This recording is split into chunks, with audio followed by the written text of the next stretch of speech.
Imagine a society where people live in constant fear for their lives, where hospitals don't treat people for their illnesses, but kill them instead, because someone determines that their lives are no longer worth living, where we no longer struggle with accommodating people's disabilities, because the disabled are simply disposed of before they become a problem.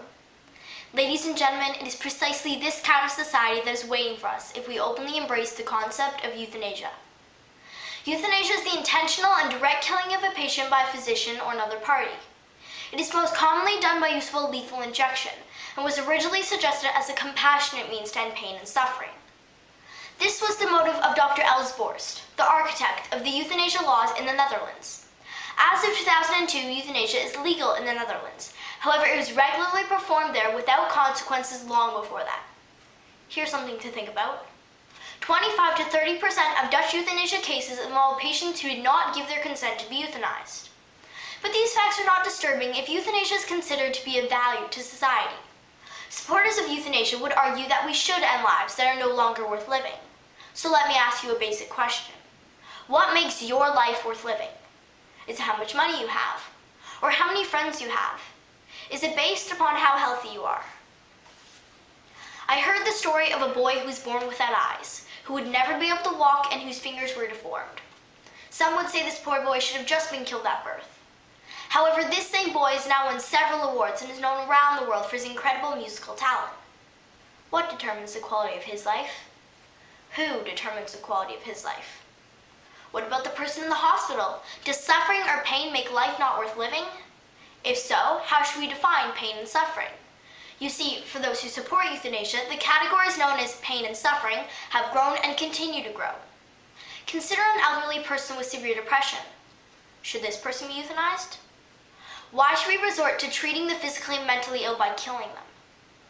One study showed that the majority of depressed elderly patients who wanted to be euthanized no longer wanted to die after they were treated. For the terminally ill, we have palliative care, which treats the symptoms of a patient's disease and, eventually, makes them as comfortable as possible to die a natural death.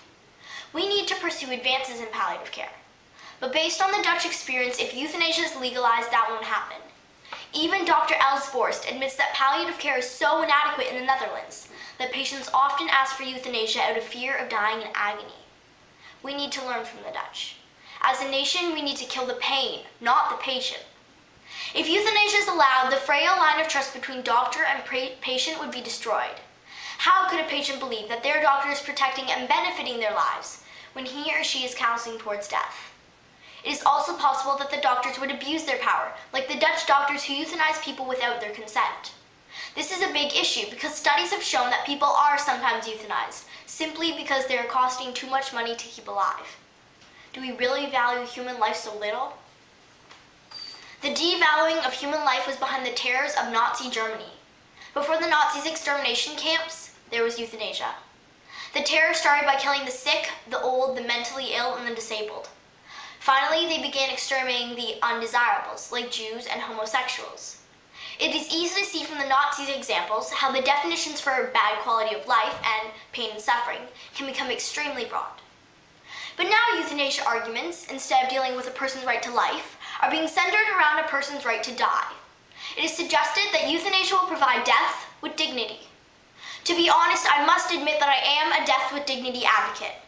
I believe that every person has the right to die, knowing that she's loved and that his doctors did everything they could to make him well and comfortable.